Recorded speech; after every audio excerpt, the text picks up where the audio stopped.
Hola a todos, bienvenidos y bienvenidas a un nuevo capítulo de nuestro podcast Menopausia para Todas.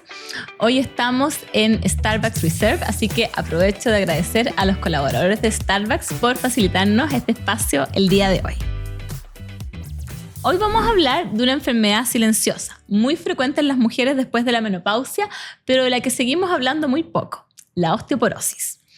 Hoy quiero partir con una pregunta simple. ¿Cuándo fue la última vez que pensaste en tus huesos? No en las articulaciones, no en el dolor de espalda, no en el dolor de rodilla, en los huesos, en esos que nos sostienen todos los días, pero de los que casi nunca hablamos. La mayoría de las mujeres, cuando escucha la palabra osteoporosis, piensa automáticamente en alguien mayor, muy frágil, encorvada. Y decimos, no es mi tema, todavía me falta, eso le pasa a otras mujeres. Pero la realidad es muy distinta y esta enfermedad silenciosa es muy frecuente en las mujeres después de la menopausia y avanza muchas veces sin dar señales hasta que aparece una fractura. Y ahí, por supuesto, la historia cambia. Lo más inquietante es que hoy en día sabemos que existen maneras de prevenir y de tratar esto para evitar que las mujeres fracturadas vayan a ver afectada su calidad de vida y pierdan su independencia. Para poder hablar de este tema, hoy me acompaña la doctora María Soledad Velasco. Ella es endocrinóloga con especialización en lo que es el metabolismo óseo, osteoporosis y también en la salud de la mujer. Ella lleva años ayudando a las mujeres a cuidar sus huesos y a mantener su calidad de vida y espero que pueda ayudarnos a resolver todas las dudas que tengamos al respecto. Bienvenida, Soledad. Muchas gracias por acompañarnos el día de hoy. Muchas gracias por la invitación y feliz de hablar de este tema que, como decías tú, es muy silencioso. Sí. Y tu pasión también, ¿no es cierto? Es uno de los temas que más me gusta, claramente. Ya lo sé, por eso es que estamos acá. Me gustaría que primero nos contaras qué fue lo que te motivó a especializarte en el tema de osteoporosis y de salud ósea. Bueno, fue un camino que se fue dando. Yo estudié endocrinología y de ahí me fui a estudiar a Canadá y partí focalizada. Mi primer estudio allá, un año, fue de menopausia y salud de la mujer. Y me encantó esto de acompañar a las mujeres en el proceso de la menopausia, en mejorarles la calidad de vida. Y de ahí me di cuenta que otra área que iba muy de la mano de esta y de la cual yo tenía conocimientos y podía profundizar más era la osteoporosis, que también lo vemos los endocrinólogos. Y ahí la verdad que me quedé otro año estudiando osteoporosis. Y me encantó porque sentía que era el acompañamiento un poco más completo de lo que yo había partido. Fondo partía en la menopausia y ayudaba a prevenir las complicaciones. Y es un área que no muchos colegas, en la cual no muchos tienen formación, o sea, son pocos ustedes los que tienen esta formación. Es un área bien transversal porque lo pueden ver en cierto modo reumatólogos, lo podemos ver los endocrinólogos, lo ven también geriatras, lo ven también algunos ginecólogos, pero la verdad que requiere actualizarse y profundizar más el tema porque es una enfermedad bien dinámica y los tratamientos van cambiando mucho. Sí, pues así es. Si es que uno no lo estudia hace un tiempo, ves que te quedaste completamente desactualizado. Hoy en día se maneja muy distinto a como se manejaba hace 10 años, por ejemplo. Sí, así es. Te voy a pedir que nos expliques qué es la osteoporosis y por qué es tan importante en las mujeres al momento de la menopausia. Ya, la osteoporosis es como el debilitamiento de los huesos. En el fondo es cuando hay un deterioro de la cantidad y la calidad de los huesos, lo que hace que los huesos sean más propensos a fracturarse con pequeñas caídas o con impactos menores. Entonces, es una paciente que al tener sus huesos más debilitados tiene más riesgo de tener una fractura cadera, de tener fractura muñeca, de tener fracturas de columna, con las consecuencias que esto tiene en su calidad de vida. ¿Y por qué se le llama enfermedad silenciosa? Porque no da síntomas. Los huesos en el fondo se van perdiendo su cantidad, van perdiendo su fortalecimiento, pero la paciente, si no se estudia por tener factores de riesgo, si no está atenta a prevenirlo, cuando se va a dar cuenta en general es cuando ya se fracturó. Y que ahí llegamos un poco tarde. La idea es en general llegar antes y evitar la fractura, que es lo que se llama prevención primaria. Ya, porque ya cuando alguien se fracturó, entran en una ola en que empieza a aumentar el riesgo inminente de nuevas fracturas. Entonces lo que uno tiene que tratar de evitar es la primera fractura. Ya cuando detectamos la primera fractura es evitar que se sigan fracturando. Pero es bastante silencioso y como no duele, como no molesta, el paciente no se va a dar cuenta hasta que se fractura. Es un poco lo que pasa con los pacientes con un infarto a veces al corazón, que como el colesterol no les molesta, la dislipidemia no duele, el paciente si no se la estudia no se va a dar cuenta hasta que se infarta. Y ahí llegamos tarde. Llegamos tarde. ¿Y por qué la menopausia es como un punto de inflexión para nuestros huesos? Claro, porque la masa ósea tanto de hombres y mujeres se forma desde el nacimiento, va aumentando, hasta lograr la mayor masa ósea que tú vas a tener a los 25, 30. Y de ahí se mantiene gracias a las hormonas sexuales ya femeninas y masculinas. Y las hormonas femeninas mantienen la masa ósea que se logró a los 25, 30 hasta la menopausia, en que ya hay una disminución de esta hormona. Entonces, la protección ósea que proporcionaban estas hormonas, porque el estradiol lo que hace es que tú no pierdas masa ósea. Entonces, como tú en la menopausia te bajan los niveles de estradiol, se empieza a perder masa ósea en forma muy rápida. Y ahí empieza a manifestarse, se produce la osteoporosis, y ahí en el fondo las pacientes que tenían baja masa ósea la pierden en forma muy acelerada y pueden fracturarse. Y el riesgo de osteoporosis por eso que aumenta en la posmenopausia. ¿Y qué mujeres están particularmente en mayor riesgo de tener osteoporosis? Bueno, hay hartos factores de riesgo que son los que uno evalúa en el fondo y que te hablan de una paciente de más riesgo de fractura. Los más clásicos, que a veces son los menos frecuentes en todo caso, son las pacientes que toman corticoides de prednisona, por ejemplo, en forma crónica, las pacientes que tuvieron un cáncer de mama y usan un tipo de fármaco que se llama inhibidores de aromatasa, tienen más riesgo de tener osteoporosis, las pacientes que han tenido alguna cirugía digestiva, principalmente cirugías bariátricas, que tienen una mayor malabsorción de calcio, tienen más riesgo de tener osteoporosis, las pacientes con enfermedad celíaca. Y es muy importante el antecedente familiar, porque como la cantidad de masa ósea que el capital de masa ósea que tú vayas a tener a los 30, el capital que formaste desde tu infancia hasta los 30, tiene un 50-80% genético. Entonces es muy importante saber si es una familia que la mamá tuvo una fractura, que la mamá tiene osteoporosis importante o que sus hermanos tienen osteoporosis, porque ella tiene más riesgo de tener osteoporosis. Y bueno, y hay otros factores más ambientales, el tabaco, la baja ingesta de calcio. El tabaco para mal. El tabaco para mal. El tabaco hace que tengas menos masa ósea y hace que la calidad del hueso sea más malo, es un hueso como más frágil. ¿Ya? Entonces tiene un efecto súper negativo en las dos partes. ¿El peso corporal influye? Sí, pero el peso bajo en extremo. Ya el peso bajo en extremo, que son pacientes más frágiles y más susceptibles de fracturarse con caídas. El exceso de peso en algunas partes te dicen que protege y en otras que no, pero lo ideal es un normopeso. Ya el ejercicio ayuda mucho, porque mejora mucho la masa muscular, disminuye las caídas y por lo tanto también disminuye las fracturas. Súper. ¿Cómo haces tú el diagnóstico de osteoporosis? Bueno, uno tiene básicamente dos formas. Uno es en pacientes con factores de riesgo en que se le pide una densitometría o que se hizo una densitometría por la edad y que ahí vas a hacer el diagnóstico en que la densitometría es un examen que te va a medir la cantidad de masa ósea y te va a decir está en rango de osteoporosis o no. ¿Y en qué consiste ese examen? Es una imagen que mide dos zonas, que son las que más predicen el riesgo de fracturas en otras partes, que es la columna lumbar. Ya es una imagen de las vértebras que mide la cantidad de hueso en la columna lumbar, y otra imagen en las caderas. Y eso tiene una cantidad que se compara con la población normal y te va a decir si tiene osteoporosis o no. Y la otra forma de diagnosticarla, que es la que menos nos gusta, es la paciente que ya tuvo una fractura. Una paciente que tiene una fractura de cadera porque se cayó, o una fractura de columna porque se sentó fuerte o porque se la pillaron en una radiografía, tiene una osteoporosis ya clínica. ¿Y qué mujeres deberían hacerse una densitometría ósea? Lo recomendado es que toda mujer debiera tener al menos una a los 65, ya mujer, población normal.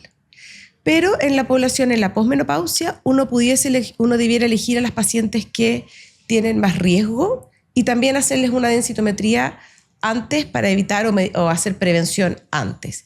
Y ahí están principalmente mujeres muy delgadas, mujeres que fuman, mujeres con antecedentes familiares de osteoporosis, mujeres con muy baja ingesta de calcio o con déficit de vitamina D, por ejemplo.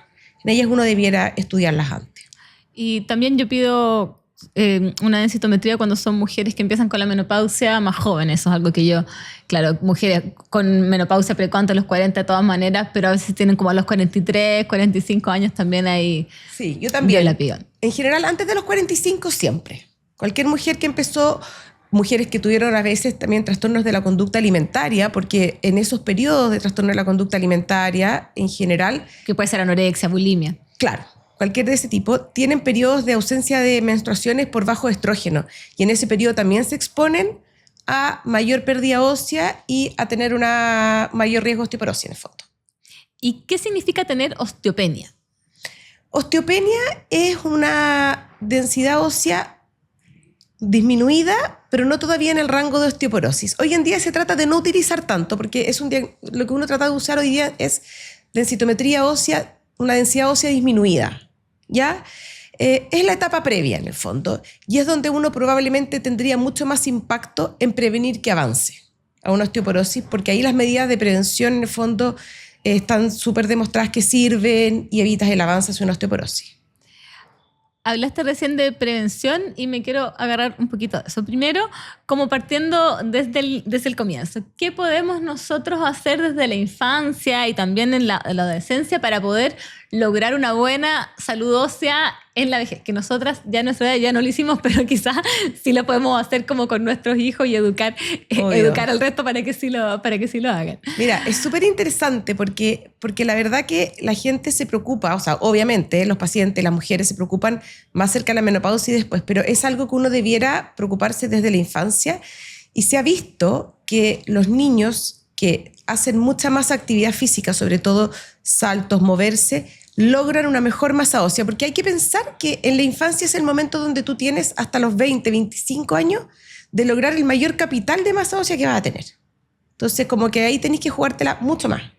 Ya, y en ese momento, lo más importante es un buen aporte de lácteos, que es una gran lucha que tenemos nosotros, porque como sabemos, a veces las dietas vegetarianas o mamás que no quieren que sus hijos tomen leche porque encuentran que no tienen por qué tomar lácteos, igual empiezan con un balance negativo de calcio, entonces no van a lograr formar una buena masa ósea. Y eso sí se ha visto. Lo que pasa es que como la consecuencia de eso se va a ver a los 50, no se dan cuenta. Ya, pero sí se sabe que los niños que consumen menos lácteos tienen menos densidad ósea, que a la larga va a tener más riesgo de osteoporosis. Y el ejercicio físico, que es la pelea de los jóvenes hoy actualmente, porque en el fondo las pantallas y el sedentarismo les juega súper en contra. El moverse y el estar al aire libre, eso tiene un efecto súper beneficioso en la salud ósea. Y probablemente ahí debiera ir todo, o sea, la principal prevención debiera ser en la adolescencia, en la infancia. Y de ahí evitar cosas que puedan hacerte perder la masa ósea.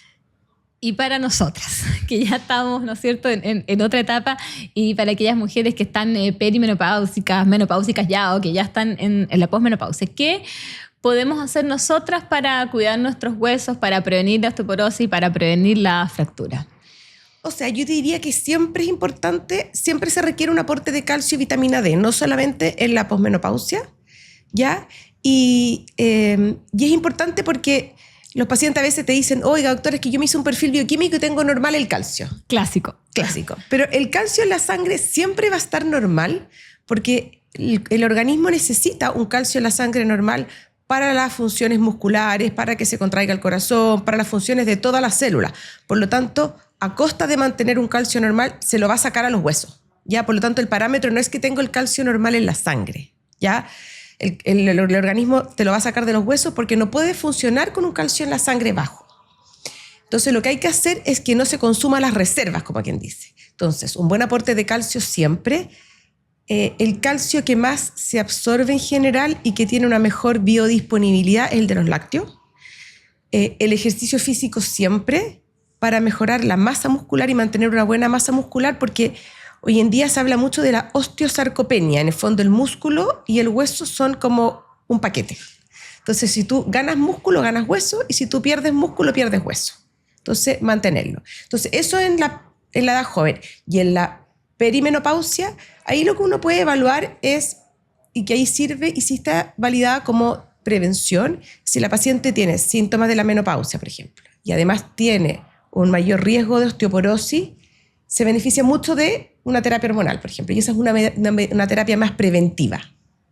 Siempre con un buen aporte, como te decía, de calcio y de vitamina D. Sin vitamina D no podemos absorber calcio, por lo tanto, por eso van juntos. Yo creo que uno de los pocos casos en que mujeres con menopausia de edad promedio que no tienen ningún síntoma de la menopausia, que quizás yo les empujo a la recomendación de usar terapia hormonal, es cuando tienen ya una masa ósea disminuida, osteopenia, como la quiera llamar, sobre todo si hay como antecedentes fuertes familiares o más factores de riesgo, decirle, mira, yo creo que tú te vas a beneficiar del uso de terapia hormonal por este motivo. Yo creo que es uno de los pocos casos en que yo la uso de verdad y que efectivamente es más preventiva. Sí, yo también, pero la verdad que igual es discutible porque las sociedades de endocrinología y algunas de menopausia no te la dejan como prevención sola, te la agregan en prevención en pacientes con síntomas. Pero considerando que igual el beneficio va a ser mayor con terapia hormonal que partir al tiro con un antirresortivo, que son las otras terapias, yo también lo pruebo y evalúo si las pacientes con esto le detengo la pérdida de masa ósea por un tiempo. Encuentro que se benefician totalmente de la terapia hormonal si es que no tiene ninguna contraindicación en ese caso. Sí, creo que puede ser para muchas mujeres puede ser una buena herramienta. Tena está diseñada para acompañarte día a día. Protección discreta, suavidad y seguridad para que vivas cada momento sin preocupaciones. Porque cuando te sientes seguro, puedes seguir siendo tú. Y mencionaste el tema del ejercicio. ¿Qué ejercicios específicamente? Porque hoy en día, claro, es tan variada la gama de actividades que hacemos en las mujeres. Natación, pilates, ejercicio de fuerza, yoga, running, etc. De todo, sí. A ver, los que están demostrados que sirven son dos grupos de ejercicios, que son los ejercicios con impacto, vale decir, trote, ejercicios como, no sé, pues, tenis, pádel, saltos, baile, en que tienen un poquito de rebote, que tienen beneficio porque la fuerza de gravedad y el rebote tienen un beneficio en la salud ósea. Y los ejercicios de fuerza, de fortalecimiento muscular, que tienen que ser progresivos. No sirve una paciente que haga con la misma pesa toda la semana durante 4 meses porque no hay un aumento en la carga y tú necesitas que la carga vaya aumentando en cantidad y en intensidad para lograr un beneficio. Pero las pacientes les da súper harta lata, porque la verdad que la realidad es que nadie quiere ir al gimnasio. Entonces eso es lo recomendado. Si tú me dices que es lo ideal, sí. Las pacientes te preguntan por pilates, por ejemplo, que les encanta. Y efectivamente el pilates es un ejercicio bueno que permite tonificar, pero no tiene estudios y no se ha estudiado que aumente la masa muscular y para tener este beneficio. Pero entre no hacer nada, yo les digo, entre no hacer nada y caminar, prefiero que camine. Entre no hacer nada y hacer pilates, prefiero que haga pilates. Si quiere elegir el mejor ejercicio que he demostrado, son esos que te digo, 120 minutos a la semana de ejercicio aeróbicos con impacto y 30 minutos 3 veces a la semana de ejercicios de fuerza. Claro, y ahí uno les transmite que no es necesario que dejen este ejercicio, ya sea, no sé, pilates, yoga, otro que podría no ser el mejor para los huesos, pero que les trae otros beneficios y ojalá como complementarlos. Claro. Para que nadie se sienta aquí que tiene que dejar de hacer lo que le gusta ni que hayan como estas como reglas como tan estrictas tampoco. Por eso, porque al final si no van a hacer nada porque ese es el ejercicio, no. Lo que sí que es de los que menos sirven para osteoporosis, pero lo mismo, si es el único ejercicio que le gusta, es la natación, por ejemplo. Porque no tiene impacto, porque no mejora la masa muscular, es un muy buen ejercicio aeróbico, puede tener un beneficio cardiovascular, pero no para la salud ósea. Y mencionaste algo, ¿no es cierto?, de la ingesta de calcio, que la principal fuente son los lácteos. ¿Cuál sería como el ideal de consumo y para que hasta es tan frecuente, ¿no es cierto?, que tenemos como estos problemas de intolerancia a la lactosa, que puede ser como real o no tan real, pero ahora mismo no se siente, puede sentirse no tan bien? ¿Qué otras opciones de alimentos hay si estamos buscando tener un mejor aporte de calcio? O sea, el mejor aporte lo tienen los lácteos y los lácteos que son sin lactosa son igual de buenos en aporte de calcio que los con lactosa. Y el descremado y el semidescremado también. O sea, puede ser una leche o un lácteo semidescremado o descremado sin lactosa y funciona perfecto en un aporte de calcio. Y el lácteo, lo ideal en cuanto a porciones, considerando una porción, una taza de leche, una taza de yogur, un trozo grande de quesillo, queso fresco, lo ideal son 3 porciones al día. No es tan fácil, pero uno puede partir con el trabajo de ir agregándole lácteos, no sé, quesillo, queso fresco, la ensalada, porque tienen la mayor cantidad y porque para que el calcio se absorba bien necesita tener proteína. Entonces el calcio del lácteo es el que mejor se absorbe. Si es que es un paciente que es realmente intolerante, aunque sean sin lactosa y no va a tomar, podemos buscar fuentes no lácteas. Y ahí están las leches vegetales, que de las leches vegetales la verdad que no son leches, son unas bebidas vegetales, pero la soya, que está fortificada con calcio, es la que tiene más evidencia de una mejor absorción porque tiene proteína y calcio. Ya, pero ahí hay que buscar en la etiqueta que esté fortificada. La leche de soya de por sí no tiene calcio. Y las otras leches vegetales sí que tienen menos aporte y habría que buscar, pero es como tomar un suplemento de calcio. Y uno lo que hace, les dice a los pacientes, o sea, si no vas a lograr los requerimientos diarios con lácteos, súmale un suplemento, por ejemplo. ¿Y la vitamina D? Ya, lo que pasa es que el calcio para absorberse necesita vitamina D, porque es como quien dice, como que permite que se transporte desde el intestino hacia el organismo. Y la vitamina D es súper importante, se sintetiza en la piel, pero las mujeres después de la menopausia, por la edad, la capacidad de la piel de sintetizarla es más mala. Entonces, lo más recomendable ahí es suplementarlas a todas. No es tan necesario medirles a todas, es más recomendable suplementarlas a todas. Ya no es un examen que uno tenga que estar midiendo regularmente. Además que muchas veces es caro, es costoso. Es caro, es costoso y con una suplementación de ciertas unidades diarias, más o menos entre 600 y 800, uno debiera tener un nivel adecuado si es que no es una paciente que tuvo una cirugía bariátrica o que tenga otra patología. Y la suplementación diaria es mejor que estos bolos que se usan muchas veces. Y mujeres que, por ejemplo, se miden a veces la vitamina D y que en todas las mediciones salen siempre bajas, uno puede cuestionar por qué se midió tantas veces, ahí tú recomiendas como una suplementación constante, ¿no? Sí, en general es mejor una suplementación constante un poco más alta si el nivel es bajo que estos tantas cargas o tantos bolos, porque tienden a hacer que suba mucho y que después baje rápido. Sí, pues andan bien como unos meses y después vuelven igual que antes. Y no generas el hábito de que todos los días la tomes, ¿ya? Y hay que tener cuidado de qué es lo que se habla de baja vitamina D, porque la verdad que sobre 20 es un valor bastante adecuado, excepto en pacientes con osteoporosis que realmente les pedimos sobre 30. Entonces, un valor de 20, una dosis diaria, es súper recomendable y uno podría recibirla seguramente, en forma segura, no vas a llegar a un exceso en niveles de plasmáticos, o sea, es una buena indicación. Cuando lamentablemente quizás llegamos tarde y ya hay osteoporosis, ya sea porque una mujer ya tuvo una fractura o lo encontramos en la densitometría, ¿qué tratamientos existen hoy? Claro, existen más o menos 2 grupos de tratamientos que van a depender con cuál partimos del grado o severidad de la osteoporosis de la paciente. Y los más usados y más accesibles que tenemos son los que se llaman antirresortivos, que lo que van a hacer es evitar que tú sigas perdiendo masa ósea, pero no van a lograr en forma muy significativa que se te recupere. O sea, si tenías una densitometría es como muy baja, va a lograr que subas un poquito, que la mejores, pero sí tiene un impacto muy importante en evitar que sigas perdiendo y en disminuir el riesgo de fracturas, aunque no mejore el número de la densitometría ósea. Y son fármacos súper buenos, son bastante seguros, y hay que saber indicarlos y saber usarlos. Hoy en día han tomado mucho más como un rol más importante a nivel mundial. Acá en Chile no tenemos todavía tantas alternativas, pero se pueden, que son los fármacos que se llaman anabólicos, que lo que logran hacer es que tú formes hueso, que es mucho mejor porque efectivamente mejoras mucho más la densitometría ósea y disminuyen en forma importante tu riesgo de fractura, que a la larga eso es lo que queremos. Nosotros queremos que el paciente no se fracture porque la fractura de columna o de cadera tiene un impacto en morbilidad, en mortalidad, en calidad de vida. Entonces, en fondo, ese es nuestro objetivo.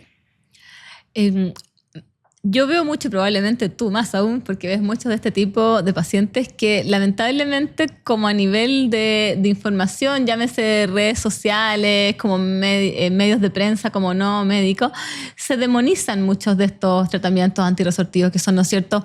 Está la opción de unas pastillas que se toman una vez a la semana, una vez al mes, o inyecciones que se colocan cada 6 meses, cada 12 meses, respecto como a sus efectos secundarios. Y hay muchas mujeres, incluso, no sé, con educación médica, muchas de ellas en sus profesiones, que no quieren usar estos medicamentos y están con sus osteoporosis no bien tratadas. Que, si nos puedes contar un poquito acerca de estos mitos y cómo los enfrentas tú, que no debe ser fácil. No. Deben ser largas conversaciones. Son largas conversaciones, hay que hablar con otros especialistas también. La verdad que probablemente es nuestra mayor dificultad.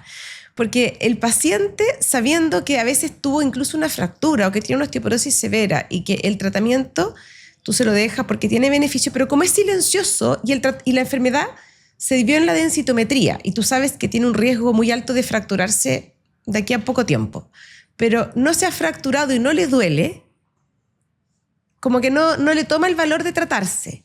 Versus que alguien le dijo, oye, tiene una complicación dental, tiene esta otra complicación, entonces le tiene mucho más temor a la complicación. Y yo trato de darles como el ejemplo, les digo, es como no tomar un antibiótico para la neumonía porque te puede dar un rash alérgico. Sí, efectivamente, pero si tú tienes una neumonía grave, el beneficio del antibiótico es mucho mayor que la probabilidad de tener un efecto adverso, que ahí vemos cómo lo tratamos. Pero cuesta, pero al final yo las convenzo, la verdad, o sea, no las convenzo porque yo creo que la paciente tiene que estar convencida de su tratamiento. Yo no puedo hacerme cargo de lo que pueda pasar, pero en el fondo, con la evidencia uno les muestra que el riesgo es bajo. El riesgo de una complicación en las dosis que usamos para osteoporosis, sobre todo la complicación dental, que es lo que se llama osteonecrosis mandibular, el riesgo es muy bajo, es casi inexistente en los primeros 3 años. Y después el riesgo es de 1 en 1000 a 10.000 pacientes tratados. Estamos hablando de pacientes que tienen un riesgo de fractura de un 20% en 10 años. O sea, claramente el beneficio en disminuirle en un 50%, que es lo que disminuye en estos fármacos el riesgo de fractura, es mucho mayor que el potencial efecto adverso. Y así se los trato de explicar, pero la paciente tiene que estar muy convencida porque empezar el tratamiento y abandonarlo en la mitad con algunos tratamientos es mucho peor. Entonces tiene que estar súper clara de que lo quiere tomar porque está convencida de que tiene un beneficio para ella. Pero sí, efectivamente nuestro gran dolor de cabeza es el temor del efecto adverso más que entender que tiene un beneficio. Sí, esto es algo que nosotros que nos conocemos de tiempo muchas veces digo, Sole, ¿cómo haces con las pacientes? Dame tus tips, porque para mí también es muy difícil cómo hacer que ellas se sientan cómodas y confiadas con el tratamiento, porque si no están convencidas, la verdad es que no vamos a tener adherencia. Sí, y lo otro que me funciona mucho, bueno, que lo hago yo, es que los pacientes muchas veces vienen porque el dentista las asustó o algo les pasó en algún procedimiento dental. Y yo hablo con los dentistas y la verdad que teniendo una conversación y explicándole, tengo súper buena recepción. Es un trabajo bastante más largo, pero con eso la paciente también siente que estamos alineados, porque el que uno diga una cosa y otro diga otra termina insegurizando mucho a las pacientes. Entonces uno trata de como lograr un mismo criterio y la paciente se siente un poco más tranquila. Algo que se vuelve muy importante en la perimenopausia y la menopausia es elegir bien con qué suplementos nos acompañamos. Y qué mejor que hacerlo con Neptus, que desarrolla sus suplementos junto a médicos expertos, con respaldo científico y poniendo mucha atención en la calidad y absorción de cada ingrediente. Plus es un suplemento que aporta vitaminas, minerales y antioxidantes, cuidadosamente seleccionados por especialistas para apoyar la nutrición y el bienestar integral durante la perimenopausia y la menopausia. Como en esta etapa también pueden verse afectados el sueño y el ánimo, Z Plus combina magnesio, triptófano, zinc y probióticos, ayudando a favorecer un descanso reparador y el equilibrio emocional. Además, los beneficios de Plus pueden potenciarse junto a omega 3 de alta pureza. Cuando los suplementos están bien formulados y hechos con altos estándares de calidad, se nota y se siente. Encuéntralos en neptus.cl.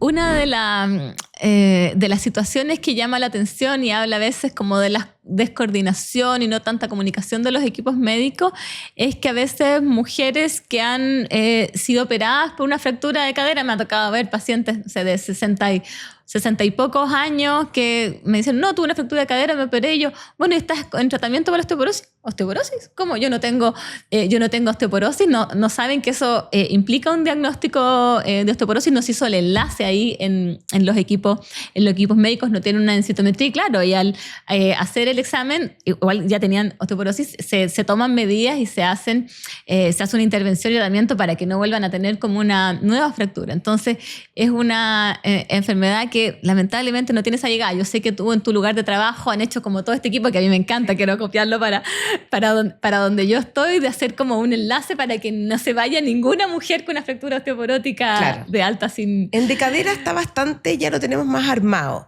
Pero la verdad que hay que estar atento a todas. Y las más típicas, como te decía, más jóvenes, son de muñeca.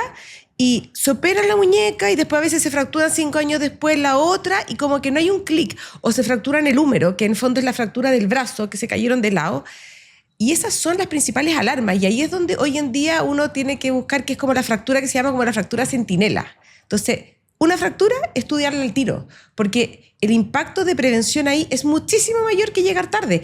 Y a mí me llegan también pacientes que, no, tú empezáis la historia, no, sí, es que me fracturé las costillas, me fracturé la muñeca y ahora estoy con osteoporosis severa. Y uno dice, claro, o sea, hace 10 años podríamos haber llegado, porque los tratamientos como hacen que tú no sigas perdiendo, y algunos que puedas ganar, pero son muy caros, es mucho más costo efectivo evitar llegar a esa pérdida. ¿Ya? Y otra cosa que nos pasa harto es que te dicen, ya, pero, y la gente joven te dice, ya, pero si antes no había que tomar leche, no había que prevenir, sí, pero hoy en día, y es por eso que es una epidemia, con el envejecimiento de la población, la tasa de población expuesta a fracturas cada vez es mayor, por lo tanto tenemos que darnos cuenta que hay que llegar con la mejor masa ósea a los 60, 70, 80, porque el riesgo de fractura aumenta muy significativamente con la edad. Entonces, mejor capital de masa ósea que tú tengas, menos riesgo de fractura tienes el día de mañana. Sí, y ahí tú lo transmitiste también, que esto no solo tiene impacto en calidad de vida, o sea, muchas veces puede haber dolor crónico, y a veces con la fractura de cadera esa inmovilización lleva como a otras complicaciones y a un alto porcentaje de adultos mayores que fallecen antes del año después de haber tenido fractura de cadera por otros motivos, pero todo parte de ahí. Un 20% de los pacientes que tienen fractura de cadera fallecen el año post-fractura por complicaciones, como decías tú, por menor movilidad, porque hacen infecciones o hacen muchas complicaciones asociadas. Entonces hay que evitar llegar a eso. Son impresionantes esos datos. Para terminar nuestra conversación, me gustaría que tú le transmitieras a una mujer que puede estarnos escuchando ahora sobre qué cosas concretas ella puede hacer por la salud de sus huesos. Bueno, suponiendo que es una mujer que no ha tenido fracturas y que es una mujer que no tiene tanto riesgo de fractura todavía y que es la mejor paciente para hacer, o mujer, porque no tenemos que decir que es paciente, si no está enferma, para hacer medidas de prevención.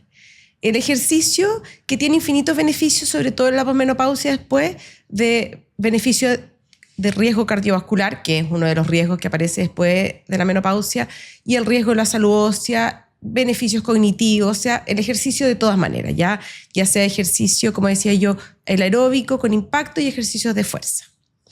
Un buen aporte de calcio, idealmente de lácteos, un buen aporte de vitamina D, una buena ingesta de proteínas, que es muy importante para mantener la masa muscular y para tener un beneficio en el hueso. El colágeno que está en el hueso también se forma de proteínas, son aminoácidos, ya, una buena ingesta de proteínas. Evitar el tabaco, o sea, ojalá no fumar, porque aparte de los efectos nocivos en distintos órganos, también afecta en forma negativa a los huesos.